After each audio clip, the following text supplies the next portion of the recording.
자, 제목은 그리스도인이 받아야 할 가장 큰 영예. 자, 여호수아는 평생을 전쟁터에서 살았으며 군대 대장이요 정복자요 하나님의 신실하신 종이었던 여호수아가 그의 나이 110세, 자, 곧 죽음의 문턱에서 앞서간 이 지도자인 모세처럼 마지막 고별사를 하는 장면인 것입니다. 비록 늙은 나이였지만 그는 카나안 정복 전쟁의 영웅으로서 또 담대한 군인으로서 위상과 면모를 죽을 때까지 잃지 아니했던 것입니다. 옛날 군인들은 싸우다가 죽는 것을 가장 큰 영예라고 생각했어요. 그래서 그들은 전시가 아닌 평화로울 때 죽는 것을 불명예스럽게 여겼다고 합니다. 말하자면 전투화를 신은 채 죽기를 원했던 것입니다. 그래서 노병은 죽지 않고 다만 사라질 뿐이다라는 말씀이 있는 것입니다. 그리스도인 역시 평생을 믿음의 선한 싸움을 싸우다가 죽어야 하는 것입니다. 이것은 그저 영적 전쟁을 치르다가 전사자의 명단에 등재된다든지 폐잔병으로 죽으라는 것이 아닌 것입니다. 말 그대로 죽기까지 싸우라는 뜻인 것입니다. 그리스도인은 성경에서 죽기까지 신실하라, 그리하면 내가 너에게 생명의 왕관을 주겠노라고 계시록 2장 10절에서 말씀하고 있는 것입니다. 그리스도인은 영적인 군사로서 주님을 위해 내가 죽을 때까지 나는 나의 온전함을 나에게서 지우지 아니하겠노라고 하셨고, 욥기 27장 5절에서 말씀하고 있는 것입니다. 성도는 이 땅에 사는 날 동안 하나님을 위해서 충성해야 하며 죽기까지 생명의 위험을 무릅쓰고 죽기까지 자신의 생명보다 주님을 더 사랑할 수 있어야 하는 것입니다. 그리스도인은 이 땅에 사는 날 동안 그리스도의 군사로서 살아가야 하는 것입니다. 그리스도의 군사란 주님을 위해서 자기 목숨을 내어놓을 마음의 자세가 되어 있어야 하는 것입니다. 군인이 전투에 참가하면 무공훈장을 주는 것입니다. 전투에 참가해서 혁혁한 정가를 올려야지 훈장을 받는 것입니다. 한 나라의 군인도 그리할진대 더욱이 그리스도의 군사라가면서 말씀을 전하지 않는다면 어떻게 군인이라고 할 수가 있겠습니까? 군인은 군인다워야 군인이라고 하지, 군인이 되어가지고 폐잔병처럼 행세한다면 군인이라고 할 수가 없는 것입니다. 구원받은 지가 꽤 시간이 흘렀는데 언제까지 어린아이로만 살려고만 해야 할까요? 주님께서는 우리를 위해서 모든 것을 내어주었는데 그런 사실이 마음에 와 닿지를 않기 때문에 하나님께 헌신을 하지 못하는 것입니다. 그것은 믿음이 없기 때문에 그런 현상이 일어나는 것입니다. 믿음이 없다라는 말은 하나님 쪽으로 마음이 끌리지 않고 자기가 받은 구원을 가볍게 여기고 주님으로부터 받은 것이 너무 적다고 생각하기 때문에 헌신을 하지 못하는 것입니다. 이 우주 만물을 창조하시고 인간을 지으시고 우주를 운행하시는 하나님을 아신다면 절대로 가만히 있을 수가 없는 것입니다. 저 역시도 교회에 나가서 처음 다닐 때는 하나님의 계획했던 그 계획을 어떻게 알 수가 있겠습니까? 이제 교회를 막 나갔는데 젊은 시절에 구원만 받았지 성경을 공부를 하라니까 하나님께서 우주 만물을 펼쳐놓고 이렇게 하겠다고 하는 것을 제가 모르니까 그냥 믿음이 없기 때문에 하나님을 제대로 믿지를 못하는 거예요. 세월이 가고 날이 가고 성경을 많이 보고 그랬을 때 정말 하나님께서 이렇게 인간들을 살리시고 이렇게 계획을 해놓는데 우리가 그걸 미처 알지를 못했구나, 절실하게 느끼는 것입니다. 절실하게.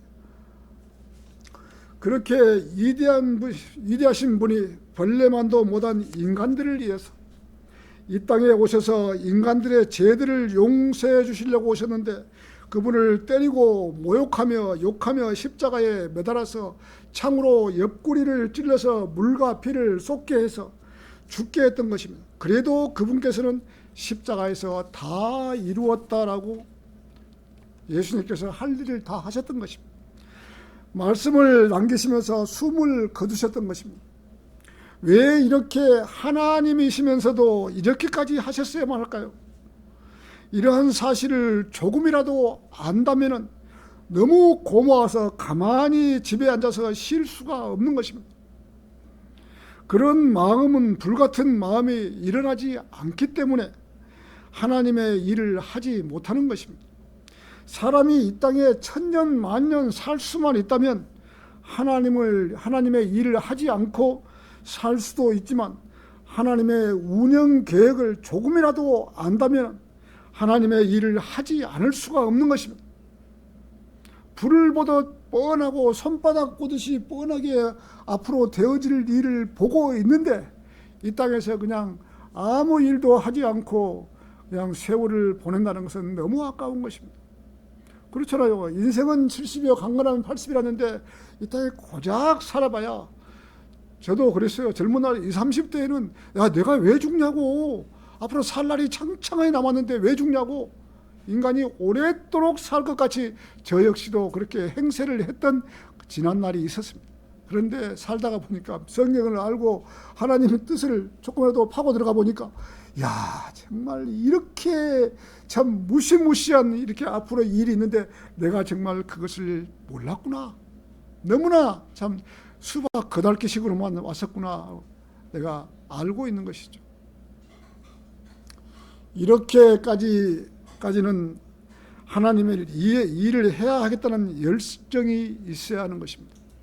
열정이 없는데 어떻게 하나님의 일을 할 수가 있겠습니까? 열정은 누군가가 주는 것이 아닙니다. 본인 스스로가 하나님을 사랑하는 열정을 키워나가야 되는 것입니다. 자기가 구원받은 것이 너무 적게 보이니까 열정이 없는 거예요. 구원받은 것이 뭐 동전 500원짜리 주신 거나 마찬가지고 그 정도만 하는데 어떻게 열정이 불어날 수가 있겠습니까? 키울 수가 없는 것이죠. 열정이 없는 성도가 하나님을 위해서 무슨 일을 할 수 있을까요? 아무 일도 못하는 것입니다. 열정을 키우기 위해서는 말씀으로 서로 세워주는 교제를 해야 하고 성령 충만한 생활을 해야 하는 것입니다. 우리나라에 많은 교회가 있지만 과연 복음을 전하는 교회가 얼마나 되겠습니까? 극히 소수에 불과하는 것입니다. 교회가 8만 개가 넘는 교회가 있는데 복음 전하는 교회는 아마 10손가락 안에 정도밖에 들지 않을걸요. 지금 서울에서만 뭐 지역에 다 한다 해도 뭐 고작 해봐야 뭐 한 20군데나 될까? 전국적으로 한다고 해도 복음을 전하는 교회가 그 정도밖에 없는 거예요. 그리스도인이 어떤 고난이 있고 핍박이 있을 때는 쉬지 않고 기도하고 말씀 보고 하나님을 향한 마음이 가득해서 살지만 핍박 받을 때는 그렇게 사는 것이죠. 기도하고 하나님 이 부분을 풀어달라고 기도하고 참 밤낮으로 기도하고 하나님께 매달리고 그러지만은 그 일이 해결이 되고 정리가 되면은 언제 내가 하나님께 기도하고 이렇게 애원했냐고 딱 돌아서는 것이 인간의 마음이에요. 자, 그다음에 가정이 안정되면 마음이 해이해서 하나님을 믿는 것은 둘째이고 그저 편안하게 살고자 하는 마음을 갖는 것이 인간이라면 누구나 똑같은 마음일 것입니다. 어떤 사람이 더울 때나 추울 때나 거리에 나가서 설교하고 구령하는 것을 좋아하겠어요? 집에서 쉬고 싶고 편안하게 누워있으면 편안한데 아무런 육신의 소득이 없는데 누가 돈을 주는 것도 아니고 일당을 주는 것도 아니고 길거리에 나가서 목이 터지게 외치는데 자, 그 일을 중요하게 생각하지 않는다면 어떤 누가 하겠어요? 믿음이 없는데, 아직까지 믿음이 없는데 어떻게 하겠어요? 자, 그 일은 하나님의 명령이니까 우리가 할 수 있는 거예요. 우리가 이 땅에서 돈을 벌려고 하는 것이 아니라 하늘의 유업을 쌓기 위해서 우리가 거리설교와 구령을 하는 거죠. 본인 스스로 자신의 육신을 쳐서 말씀에 순종하지 않으면 아무런 열정이 일어나지 않아서 하나님을 위해서 아무런 일을 하지 못하는 것입니다. 정말 여러분들이 광장에서 설교하는 거하고 건널목에서 2분 3분을 신호등에 서 있는 사람에게 강력하게 설교하는 거하고 차이가 많이 있어요. 광장에서 설교하는 것은 느긋하게 뭐 5분, 10분, 많으면 15분도 할 수 있지만은 이 건널목에서 설교하는 것은 그렇게 길게 하면 사람들이 지나가 버리는데 언제 그거 하소연에 하고 있겠습니까? 3분에 맞춰서 설교를 해야 되는 것이죠. 지나가는 사람들이 전부 돌아보고 정말 제가 헛소리 하는 거 아니니까 다 돌아보고 자기들도 동감하고 가는 것을 우리는 알 수 있는 것이에요. 오늘 여호수아는 이제 나이가 많이 들었습니다. 110세가 정도 되었습니다. 이렇게 나이가 많은데도 그리스도의 군사로서 자기 맡은 임무를 수행하고 이제는 이스라엘 민족에게 고별사를 전하는 모습을 볼 수 있는 것입니다. 여호수아가 마지막으로 고별사를 백성들에게, 자, 본문 14절에서는 그러므로 이제 주를 두려워하고 성실함과 진리 안에서 그분을 섬기라. 그리고 너희 조상들이 하천의 건너편과 이집트에서 섬겼던 신들을 치워버리라. 가나안 땅에 들어와서도 이집트에서 섬겼던 신을 가져오고 아모리인들의 섬겼던 신을 가져오고 신들을 여러 가지 신들을 갖고 와서 자기들 마음대로 신들을 섬기고 있는 거예요. 이스라엘은 하나님의 백성이에요. 그런데도 이스라엘 백성들이 지금 이런 짓을 하고 있는 거예요. 자, 이스라엘 사람들은 광야 40년을 지나오면서 하나님의 능력을 맛보았는데도 아직도 가나안 땅으로 들어와서도 하나님을 믿지 않고 다른 신들을 섬기는 것을 성경을 통해서 볼 수 있는 것입니다. 그러니 여호수아가 15절에서 그리고 만일 주를 섬기는 것이 너에게 악하게 보인다면, 하나님 섬기는 것이 너에게 악하게 보인다면 너희는 이날 너희가 섬길 자를 선택하라. 아모리족을 선택하든지 신을 이집트에서 가지고 온 신을 선택하든지 너희들이 신을 선택해라. 지금 이렇게 결단을 내고 있는 거예요. 지금 여호수아는. 자, 하천의 건너편에서 너희 조상들이 섬겼던 신들이든지 아니면 너희가 가는 지역에는 아모리족들의 신들을 선택하라. 하도 많은 우상 숭배가 있으니까. 이 인도 같은 데 가면 신이 100만 개가 있다는 거죠. 뭐 파리도 신이고 모든 것이 신이니까. 우리나라에도 신이 얼마나 많습니까? 지금 기독교계 내에서 카톨릭이 지금 하나님을 믿는다고 자기들이 하는데 하나님 믿는 거 아니에요. 왜 카톨릭이 하나님 믿습니까? 마리아를 믿고 있지. 우리 친구 하는 말이 어디 나갈 때 마리아 그 상을 벽에 걸어놓고, 자, 마리아님, 신부님 잘 갔다 오겠습니다 하고 인사하고 갔다 가고 잘 다녀왔습니다. 그거 우리 우상 숭배하는 거예요. 카톨릭이 무슨 하나님 믿는다 그래요. 그 생판 거짓말이에요. 이게 하나님을 믿는다고 하는 그런 교회에서조차도 전부 다 잘못된 신을 믿고 있는 거예요. 똑바른 하나님을 믿어야죠. 똑바른 하나님. 어떤 것이 똑바른 하나님이십니까? 제가 여러분들에게 지금까지 했지만 제가 여러분들에게 돈 한 번 내라고 내가 이야기해 본 적이 없어요. 돈은 본인이 복을 받고 싶으면 내는 것이고 복 받기 싫으면 안 내면 되는 것이에요. 예, 돈 내라고 여러분들 제가 한 번도 설교 단상에서 돈을 내십시오 해본 적이 지금까지 한 번도 없어요. 자기가 복 받고 싶으면 많이 내는 것이고 복 받기 안 받고 싶으면 그냥 많은 것이고 그런 것이요. 그 자기 성이에요. 성에 따라서 하나님께서 이 우주 만물을 창조하신 분이 돈 몇 푼에 네가 돈 많이 내니까 목사가 좋다고 이렇게 하고, 나 그런 사람들 보면 돈에 얽매여서 사는 사람들 보면 이상한 거예요. 돈 수천억을 준다 해도 나하고 무슨 상관이 있어요? 여러분들이 헌금은 다고 나하고 무슨 상관이 있어요? 여러분들이 하나님께 내는 것이지 저에게 내는 것이에요? 아니에요. 나야 교회가 재정 상태가 없으면은 월급 안 받으면 내는 것이고, 또 조금 있으면 또 주문 받으면 되는 것이고, 사례비를 그런 것이 내가 없어서 목이 말라서 해본 적이 한 번도 없어요. 돈에 얽매이는 여태까지 그런 짓은 해본 적이 없어요. 자, 여호수아도 마음이 아픈 것을 볼 수 있습니다. 그때서야 백성들이 저희가 주를 버리고 다른 신들을 섬기는 것을 금하시기를 바라나이다 라고 했던 것입니다. 이스라엘 사람들은 정말 하나님의 명령에 순종하지 못하고 이방 신들을 섬겼던 것입니다. 그런데도 하나님께서는 이스라엘 이스라엘 백성들을 치시지 않고 그대로 보존하고 있었고, 하나님 보시기에는 어떻겠어요? 여러분들이 예를 들어서 개미를 어떤 통 안에 키우면서 자 어떤 신을 이렇게 하나 내가 주면서 나를 믿어라 했는데, 이 개미들이 나를 안 믿고 계속 다른 신들을 갖다 놓고 다른 신을 믿는다 그러면 여러분들 기분이 좋겠어요? 안 좋죠. 하나님은 나 외에 다른 신이 없다고 그렇게도 이야기했는데 사람들이 믿지 않는 거예요.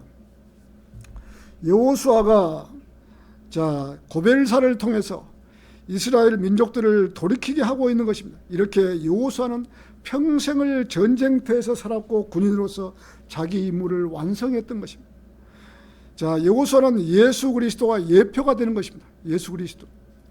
여호수아는 모세와 함께 이집트에서부터 출애굽하여 홍해를 건너고 또 광야에서 곧장 가나안 땅으로 들어오려면 한두 달 정도면은 그 많은 백성들과 함께 가나안 땅으로 들어왔을 텐데 믿음이 없고 하나님을 믿을 수 없었기에 곧장 들어오지를 못했던 것입니다. 모세가 12명을 선정을 해서 가나안 땅으로 정탐꾼을 2명씩 조를 짜서 보냈는데 가서 보니 정말 기름진 땅이고 포도 한 송이를 두 사람에서 지팡이에 깨워서 메고 올 정도로 좋은 땅이었는데 12명이 정탐을 했는데 여호수아와 칼렙만 우리가 충분히 이길 수 있다고는 신념에 차 있고 나머지 10명의 정탐꾼들은 그 땅에 거인들이 살고 있기 때문에 우리는 그들에 비하면 메뚜기 떼들 같다고. 생각해 보십시오. 거인들이 얼마나 컸나 그러면 거인들 키가요 20m에서 40m. 여러분 이해하시겠어요? 세상에 사람이 30m가 되면은 어떻게 그 사람을 사람이라고 생각하겠어요? 인간은 그냥 말 메뚜기, 여호수아가 우리는 메뚜기 떼와 같다 그런 거예요. 정탐꾼들이. 여러분 그들의 키는 백향목과 같다고 해요. 백향목. 여러분 네이버에서 들어가서 백향목을 한번 딱 쳐보세요. 백향목을. 나무가 무슨 나무인지. 그 나무는 길이가 20m에서 40m, 잘하면 40m까지 올라가요. 근데 성경에는 그들의 키가 백향목과 같다고 한 거예요. 그들의 키가. 거인들의 키가 20m에서 40m 정도 그런 큰 키를 가진 사람들이 거인들이에요. 그 사람들이 그 동네에 살고 있으니까 이 12명에 들어가갖고 6개 조로 나눠서 들어갔는데 얼마나 깜짝 놀라겠어요. 우리는 그들에 비하면 메뚜기 떼와 같다고.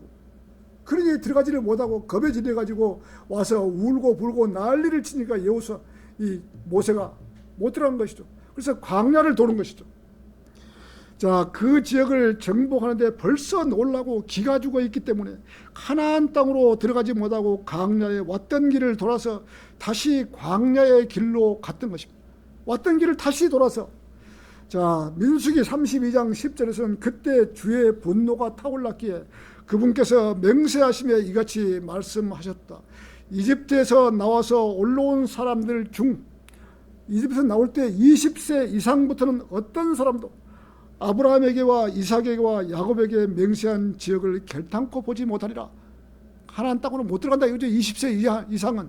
왜? 하나님을 거역하고 했기 때문에 20세 이상, 나올 때 20세 이하만 하나님 땅으로 들어가고 20세 이상 다 죽었다는 거예요. 40년 광야를 돌았기 때문에 20살 이하가 나왔으니까 가나안 땅에 들어갈 때는 나이가 제일로 많은 사람이 60살 정도 돼서 가나안 땅으로 들어갔다는 것이죠. 20살 이상은 다 광야에서 죽었던 것이죠. 자, 이는 그들이 나를 온전히 따르지 아니하는 까닭이라. 하나님을 따르지 아니했기 때문에 하나님께서 광야를 40년을 뺑글뺑글 돌리면서 왔던 길을 돌아가고 해갖고 40년을 돌리면서 20살 이상은 다 광야에서 다 죽였던 것이죠. 그런즉 주의 분노가 이스라엘을 대적하여 타올랐기에 그분께서 그들로 하여금 40년 동안 광야 가운데서 방황하게 하셨으니 주의 목전에 악을 행한 그 세대가 모두 소멸될 때까지 그리 하셨더라. 하나님께서 이스라엘 백성을 이집트에서 출애굽시켜 가나안 땅으로 들어오게 하였으나 이스라엘 사람들이 광야에서 10번이나 하나님을 반역을 했다고. 성경에는 10번이나 반역을 했다고. 하나님을 믿지 못했기에 12명의 정탐꾼들이 40일을 정탐했던 것처럼 그들이 정탐했던 40일을 하루를 1년으로 계산하고 40년 동안 광야를 헤매다가 이스라엘에서 나올 때 20세 이상 모든 사람들은 광야에서 죽게 했던 것입니다. 이스라엘 백성들은 광야에서 40년을 방황하다가 우여곡절 끝에 가나안 땅으로 들어와서 정착할 때에도 여호수아 24장 12절에서 그런즉 내가 너희의 발 앞에 말벌을 보냈으니 그것은 너희 앞에서 그들 곧 아모리족들의 두 왕들을 쫓아내던, 하나님께서 이 아모리족들을 이 말벌을 시켜가지고 말벌들을 계속 쏘고 그 지역에 쫓아내던 것입니다. 그러나 그것은 너희의 칼들로 한 것이 아니었고 이스라엘 백성들이 칼로 한 것이 아니었고 너희 활들로도 한 것이 아니니라. 그리고 너희가 수고지 아니한 지역과 너희가 건축하지 아니한 도시들을 내가 너희에게 주었으니 너희가 그것들 안에서 거하고 있느라. 너희가 싸우지 아니한 포도원들과 올리브밭들에서 너희가 먹고 있도다. 이렇게 이스라엘 사람들이 정착하는데 아모리족들을 쫓아낼 때에도 하나님께서 말벌들을 보내서 그 지역에 살고 있는 사람들을 쫓아냈던. 성경을 읽다 보면 전쟁을 일으키면 하나님께서 우박을 내려갖고 적군들을 다 죽게 하시고 또 하나님께서 전쟁을 하시는 거예요. 직접 하나님께서. 구약에 보면 하나님께서 이렇게 전쟁을 하시고 계속 하나님께서 이스라엘 백성을 위해서 하나님께서 이스라엘 사람들을 살리기 위해서 포도원과 올리브밭들을 주셔서 정착하게 했던 것입니다. 이렇게 여호수아는 자기가 나이가 많고 물러나야만 한다는 사실을 알고 이스라엘 사람들에게 마지막 당부를 하는 것을 볼 수 있는 것입니다. 오늘 본문 여호수아 24장 14절에서 그러므로 이제 주를 두려워하고 성실함과 진리 안에서 그분을 섬기라. 여호수아가 지금 그리고 너희 조상들이 하천의 건너편과 이집트에서 섬겼던 신들을 치워버리라. 다 치우라 이거냐. 다 치우라. 그런즉 너희는 주를 섬기라. 여호수아 24장은 여호수아가 이스라엘 민족에게 남기는 마지막 말, 곧 그의 고별사를 담고 있는 것입니다. 죽기 전에 지금 여호수아가 지금 고별사를 한 사람이 죽기 전에 남기는 마지막 말은 대체로 매우 중요한 말인 겁니다. 우리가 성경을 보면은 야곱의 마지막 고별사는 창세기 49장에 야곱이 고별사를 해놓은 것이 있어요. 또 모세의 마지막 말은 신명기 32장 33장에 또 기록이 되어 있고 다윗의 마지막 말은 열왕기상 2장에 또 기록이 되어 있는 것입니다. 우리 주 예수 그리스도의 마지막 고별사는 요한복음 13장부터 17장까지 마지막 말을 남기셨던 거예요. 바울은 디모데후서 4장에서 마지막 말을 남겼던 것입니다. 여호수아는 고별사에서도 이스라엘 백성들이 하나님을 두려워하라고 가르치고 있는 것입니다. 구약시대이건 신약시대이건 하나님을 두려워하지 않는다면, 자기들 마음대로 한다면 하나님을 믿지 못하고 다른 이방신들을 섬기고 살게 되어 있는 것입니다. 이집트에서 섬겼던 신들을 치워버리라. 그런즉 너희는 주를 섬기라. 하나님을 섬기고 사는 것이 얼마만한 축복인데도 이스라엘 사람들은 하나님을 섬기기를 외면하고 이집트에서 섬겼던 신을 섬기고 있었던 것입니다. 정말로 하나님을 섬기는 것이요 최고의 행운이고 대단한 축복인 것이에요. 지금 일반 교회에서 하나님을 잘 모르니까, 하나님이 누구신지를 잘 모르니까, 앞으로 하나님께서 어떤 계획을 가지고 한 걸 잘 모르니까 하나님이 그렇게 모르는데, 정말 하나님의 뜻을 알고 한다면 앞으로 이렇게 된다는 것을 성경 조금이라도 안다면 축복 속에 하는 거예요. 축복 속에. 나 외에 다른 하나님이 없다고 그렇게 돼 있으면 이 모슬렘들, 불교들, 유교들 어떤 사람도 구원받을 수 있는 길이 없는 거예요. 오직 하나님만이 성경에 기록이 된 구원이 있다고. 나 외에 다른 하나님은 없다고. 자, 15절에서는 그리고 만일 주를 섬기는 것이 너희에게 악하게 보인다면, 하나님을 섬기는 것이 너희에게 악하게 보인다면 이날 너희가 섬길 자를 선택을 하라. 하천의 건너편에서 너희 조상들이 섬겼던 신들이든지 아니면 너희가 거하는 지역의 아모리족들이든지, 그러나 나와 내 집을 말하면 우리는 주를 섬기겠다. 여호수아의 가족은 우리는 하나님을 섬기겠다. 너희네들 마음대로 해라. 하도 말을 안 들으니까 지금 그렇게 하는 것이에요. 여호수아는 이렇게 확실한 결단을 내리는 것을 볼 수 있는 것입니다. 여호수아는 이집트에서부터 모든 것을 하나님이 운행하시는 것을 두 눈으로 똑똑히 보고 왔기 때문에 다른 신은 믿지 않고 하나님을 믿겠다고 선언한 것입니다. 얼마나 정확한가. 저 역시 젊은 날 일찍 구원을 받았지만 고등학교 3학년 때 받았으니까 일찍 받았잖아요. 말씀으로 채워지지 못하고 자 양육이 되지 못했기에 누군가가 가르쳐주는 사람이 없었기에 성경을 모르는 것이죠. 어려워서. 자, 세상을 위해서 살다가 지금으로부터 약 25년 전에 이 킹제임스 성경을 발견하고 세상의 모든 것을 내려놓고 한 길만을 위해서 살아왔던 이 지난 날들이 있습니다. 한 구절 한 단어라도 더 알고 싶고 더 배우고 싶어서 말씀이 누가 말씀을 전하는 곳에는 제 얼굴이 꼭 그 자리에 가 있어야 한다는 사실을 알고 모든 집회나 모이는 장소에 참여를 해서 성경 공부를 해온 지난 날이 있습니다. 어디서 모인다 그러면 제 얼굴은 반드시 그 자리에 있어야 되는 거예요. 제 생각이, 제 마음에 주 예수 그리스도의 이름으로 모이는 데는 제가 반드시 그 자리에 참석한다. 그걸 제가 그냥 삼고 살았죠. 그래서 어떤 누가 거리 설교하면 그래? 몇 시 하는데 내가 거기 찾아가고 목사님이 절한다 그러면 몇 시에 실합니까? 그 자리에 참석 가서 전도지도 올려주고 계속 그렇게 하는 것이죠. 그렇게 20여 년 동안 해오면서 믿음도 쌓고 성경 공부도 해왔지만 처음에는 사역을 하고 싶은 생각이 있었는데 그렇잖아요. 저도 이렇게 이제는 배웠으니까 좀 말씀을 전해보고 싶다. 누군가가 후배들을 좀 양성했으면 좋겠다 싶어가지고 사역을 한번 나가요. 그래? 한번 나가봐. 가서 계약 딱 하고 오니까 안 돼. 나가면 안 돼. 그래서 포기를 500만 원 계약금 500만 원 그대로 뜯기고 포기를 했잖아요. 그래서 사역은 제가 접은 것이죠. 목사님이 못 나가게 하니까 이제는 이제 못 나가게 하니까 이제 마음대로 먹고 내가 놀고 쉬고 이제 그런 거죠.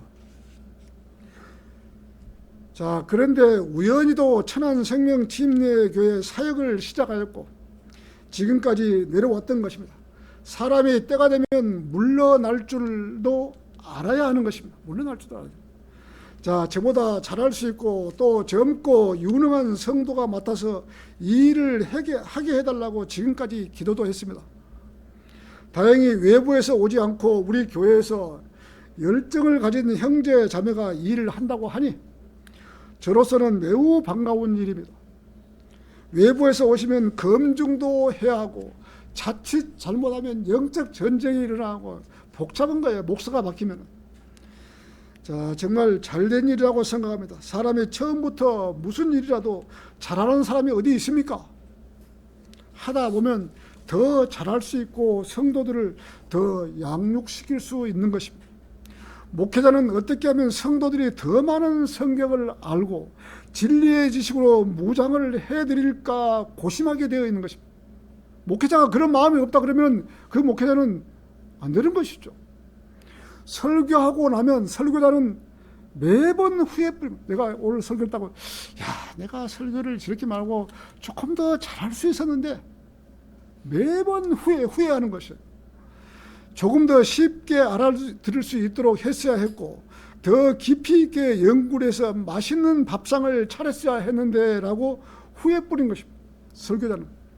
지금도 저 자신은 그런 마음으로 설교를 준비하지만 때로는 어렵게 밝게 할 수 없고 재미가 없어서 성도들이 잠을 자고 할 때면은 가장 마음이 아프고 안타깝게 생각하고 더 쉽게 재미있게 성경을 가르쳤으면 잠을 자지 않았을 텐데 라고 후회도 많이 합니다.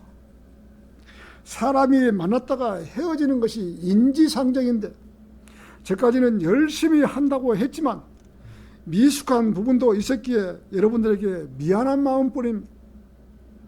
가장 어려웠던 부분이 있었다면 제가 처음부터 천안으로 이사를 와서 이곳에 살면서 처음부터 개척을 하고 성도들을 모으고 교회 주위의 사람들에게 복음을 전하고 말씀을 전하고 구령을 했어야 했는데, 자, 그렇게 하지 못하고 또 천안에서 살지 않기 때문에 예배를 마치면 도로가 올라갈 때 도로가 계속 막히는 것이에요. 3시간이면 빨리 올라가고 어떤 때는 4시간도 걸릴 때 서울까지 가는데 그렇게 차가 막혀가지고, 자, 이래서 올라가기에 급급했고 교회가 확장되지 못하지 않았냐라고 생각하면서 후회도 해봅니다. 근데 이렇게 아무것도 아닌 것 같지만은 1년에 52주를 생각하면, 자, 일주일에 수요일 날도 제가 집에서 뭐 9시 정도에서 나오니까 수요일까지 계산하면 1년에 104번이에요. 서울에서 내려오는 것이. 근데 4번은 뭐 뛰더라도 100번 정도를 매주마다 2번씩 내려와야 되니까, 그게 처음에는 괜찮더니 나중에 이제 이렇게 보니까 끝나고 올라가면은 그 뒤날 아침에 일어나지를 못하는 거예요. 아, 그래서 나이를 조금 먹기는 먹었는 모양이다. 그런 것도 제가 많이 느끼고, 또 눈도 좋지 않기 때문에 또 수요일 날 올라갈 때나 이럴 때는 많이 또 괴롭더라고. 그래서 아, 이건 내가 도저히 체력의 한계를 느끼고 이러는구나 하고 진즉부터 생각을 했습니다. 많은 교회들에서 70세 정년을 뒀고, 이 장로교는 70살 자기 생일 되면 얄짤없이 뭐 집사, 권사, 장로, 목사 할 것 없이 모두가 다 70세 자기 생일 되면 딱 끝나더라고요. 자, 그대로 이 정년 퇴임을 해오고 있기 때문에 여기에서 더 욕심 부리지 않고 젊은 성도에게 맡게 하겠다는 그런 마음도 있고, 또 건강도 따라주지 못해서 올해 말로 제가 정년 퇴임을 하고자 해서 이렇게 설교 말씀을 통해서 제 자신의 행로를 밝히고자 합니다. 여러분들께서 많은 이해를 해주시고 또 다음 목회자와 함께 이 사역을 힘있게 펼쳐나갔으면 합니다. 제가 바라는 것은, 제가 지금까지 킹제임스 성경을 만나서 한 킹이 그렇게 오류가 없는 줄 알고 흠정령만 비평을 했었는데, 교열위원회에서 매달 만나서 교열을 하다 보니 흠정력 성경이나 한킹 성경이나 잘못 번역하고 오류가 있는 부분이 한두 군데가 아니었다는 사실을 알고 기가 막혔다는 부분도 있었다는 것입니다. 한킹도 엔드만 하더라도 12,000군데를 뺀 거예요. 흠정력도 마찬가지고 너무나 많이 틀린 부분이 많은 거예요. 이 영어 킹제임스 성경하고 그대로 똑같이 옮겨줘야 되는데, 아, 이것은 없어도 되고 이것은 없어도 되고 뺀 것이 그렇게 많이 빼버렸다는 것이죠. 엔드만 하더라도 12,000군데를 빼고 중요한 부분을 군데군데 빼고, 아, 이렇게 성경을 변개를 시켰구나. 제가 교회를 해보니까 안 거예요. 읽어가면서 한 구절 한 구절 A자 하나 뭐 다 검사를 하다 보니까 이렇게 발견되는 것이요. 이렇게 많은 성경이 변개를 시켜놨구나. 왜 이렇게 성경을 번역을 했을까? 얼마든지 영어를 잘하는 사람들을 모아서 정확한 뜻으로 한글로 표현할 수 있었는데 그렇게 하지 못하고 자기의 주장만 세우고 성경을 번역을 했을까라는 의구심이 들지 않을 수가 없었던 것입니다. 어찌되었건 간에 그나마 그런 성경이 있었기에 지금 제가 있고, 또 그보다 한 단계 업그레이드된 표준 킹제임스 성경이 나오게 된 부분은 대단한 축복인 것입니다. 여러분이 몰라서 그렇지, 정말 이렇게 정확하고 귀한 성경이 우리에게, 우리 손에 들려졌다는 것은 대단한 축복이에요.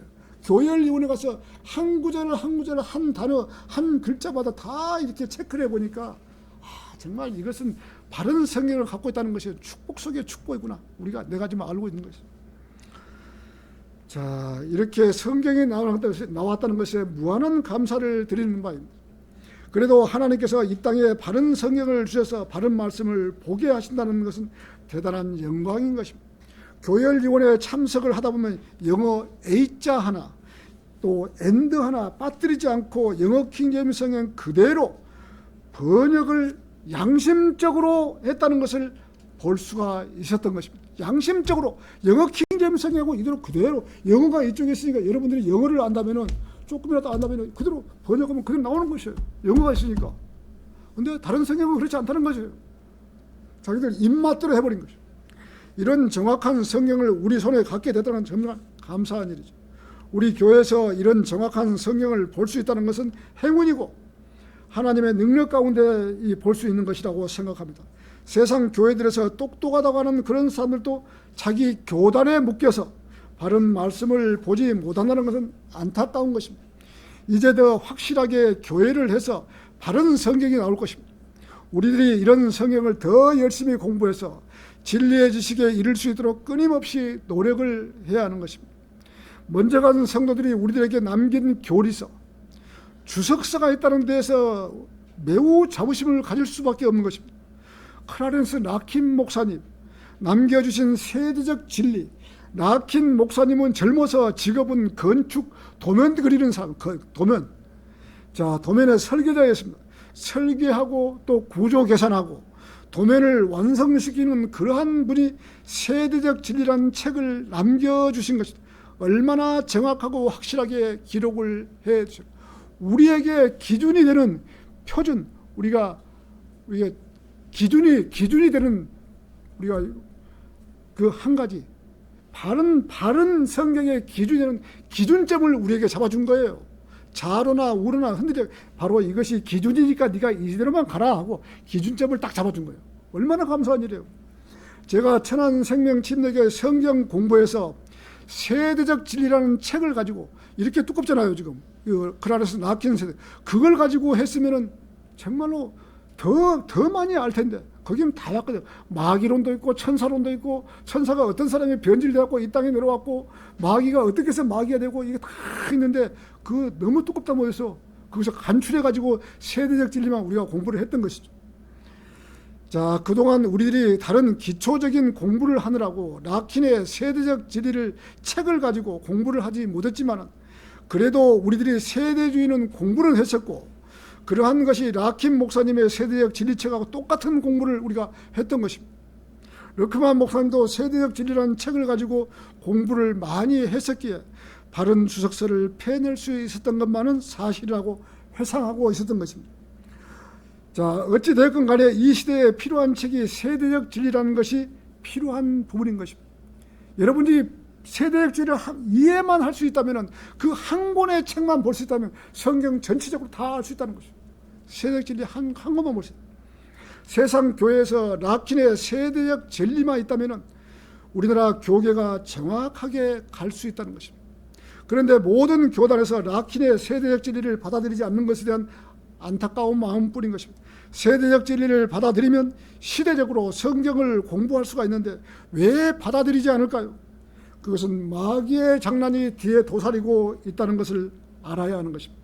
한국 교계가 정확한 길을 가지 못하도록 갖은 방해를 하고 있다는 것입니다. 교계가 정확하게 가버리면은 카톨릭에서 구사하고 있는 모든 종교 통합, 불교나 유교나 마오메나 이슬람이나 기독교나 모든 종교 통합 하나가 돼야만이 적그리스도를 받아들일 거 아닙니까? 하나가 안 되면 다 반대를 하죠. 그래서 지금 감리교나 장로교는 모든 것이 카톨릭으로 다 넘어가잖아요. 지금. 그래서 종교 통합을 이루려면은 이런 것을 다 알아버리면 안 하지요. 그렇기 때문에 눈을 가리고 아웅하고 있는 것이에요. 자, 이 세대적 진리를 알아버리면 성도들이 성경을 보는 눈이 열려버리기 때문에 성경을 보는 눈을 막기 위해서는 이런 정확한 책을 못 보게 눈을 가리고 있는 것입니다. 세대적 진리를 안다는 것은 정말 대단한 진리인 것입니다. 장로교나 모든 교파에서 이런 책을 보고 똑같이 알아버린다면 성경의 진수를 알고 개혁성이 틀려 있다는 것도 알게 되고, 그렇잖아요. 개혁성이 이렇게 틀려 있던 거 알게 되고, 또 교계로서는 머리가 많이 아프기 때문에 클라렌스 라킨의 세대적 진리 성도들이 보지 못하게 딱 막아버리는 것이죠. 장로교는 이걸 보지 않기 때문에 마태복음이 누구한테 주어지는지, 히브리서가 누구한테 주어지는지, 사도행전이 누구한테 엉망으로 지금 알지를 못하는 것이에요. 우리는 그렇지 않잖아요. 우리는 시대적으로 딱딱 구분해서 구약성도 신약성도 환란성도 탁탁탁 구분하기 때문에 얼마나 쉽게 우리가 공부할 수 있어요. 시대적으로 구분하면 우리는 라킨의 세대적 진리를 아는 자들에게 끝까지 이 믿음을 지키기 위해서는 라킨의 세대적 진리를 지켜야 하는 것입니다. 천안생명침례교회가 이 기준점을 흐트리지 말기를 바라는 것입니다. 저는. 자, 락킨이 없었다면, 우리들이 성경을 시대적으로 나누지 못한다면 성경을 보지 못한 장님과 같은 것입니다. 이러한 장님들의 눈들을 뜨게 해주는 책이 바로 클라렌스 락킨 목사님의 세대적 진리인 것입니다. 클라렌스 락킨 목사님의 세대적 진리 서문과 차례를 보면 모든 구원받은 성도는 이 책이 필독서가 되겠구나라는 것을 알 수가 있습니다. 교리적으로 이 책 한 권만 보면은 교리적으로 알아버리는 거예요. 성도가 믿음이 생기려면은 성경을 알아야지 믿음이 생기지. 처음부터 믿음이 생기는 사람이 있습니까? 성경을 모르는데 어떻게 믿음이 생겨요? 성경적 지식을 알고 난 이후에 믿음이 생겨요. 성경적 지식이 50이라 그러면 믿음도 50으로 올라가는 거예요. 자, 지식이 70이라 하면 믿음도 70으로 올라가고, 이게 비례되는 것이요. 성경을 모르는데 내가 어떻게 믿음이 생길 수가 있어요? 그건 거짓말이죠. 믿음이 생기지 않는 것이죠. 성경을 모르는데. 자, 이 책만큼은 필독서로 정하고 한 사람당 한 권씩 주문해서 보아야 하는 책입니다. 성도가 이 책에 나오는 교리적인 부분이나 앞으로 되어질 일들을 공부를 하게 된다면 이 나라에서 가장 뛰어난 그리스도인이 될 것입니다. 먼저 간 성도가 이 책을 기록하고 펴내놓은 것을 하나님의 은혜가 있었기에 이 책을 볼 수가 있는 권한이 주어지는 것입니다. 다음 목회자분께서는 오후 시간에 클라렌스 락킨 목사님의 세대적 진리를 한 번 더 하시기를 권면을 드리는 것입니다. 클라렌스 락킨의 책을 완전히 터득하고도 평생토록 성경 다음으로 볼 책이 락킨의 세대적 진리라는 사실을 잊지 않고 사시기를 바라는 것입니다. 다음은 너크마 목사님은 락킨의 모든 세대적 진리와 전천년주의 그리고 마귀론 모든 것을 아시고 그 반석에 락킨의 반석 위에 르크만의 정확한 교리를 펴내신 분이 바로 르크만 목사님이십니다. 이분은 세상 모든 책을 2만 권 이상 섭렵을 했고, 이 책을 갖다가 2만 권 이상 봤다 이거죠. 성경을 200번 이상 읽었다고 간증을 했습니다. IQ가 200이 넘는 사람이 성경을 200번 이상 읽었으니 얼마나, 누가 물어보더라도 30초, 5초 안에 성경을 펴서 대준다는 것이죠. 얼마나 참 대단한 것이죠. 성경을 그만큼 많이 안다는 것이죠. 우리들에게 교과서처럼 주석서를 주셨기에 우리들이 성경을 보면 잘 알지 못한 부분이 있으면 르크만 목사님의 주석서를 보면 이해를 하게 되어 있는 것입니다. 우리 학교 다닐 때 전과라고 여러분 있잖아요. 전과. 교과서하고 전과. 거기 보면 답이 다 나와 있잖아요. 그것처럼 우리가 주석서를 보면 다 나와 있는 것이에요. 자, 세상에 수많은 사람들이 내가 맞네, 네가 맞네 하면서 각자 자기 나름대로 주석서를 펴 놓았지만 르크만 목사님처럼 정확하게 주석서를 펴 놓은 사람은 지금까지 아무도 없는 것입니다. 저는 세상에 태어나서 하나님 말씀으로 구원받은 것이 가장 잘한 일이고, 그 다음 킹제임스 성경을 만나서 진리로 무장한 것이 또 잘한 일이라고 생각합니다. 진리의 지식으로 무장한다는 것은 정확한 성경과 정확한 스승이 있어야 정확한 길을 갈 수가 있는 것입니다.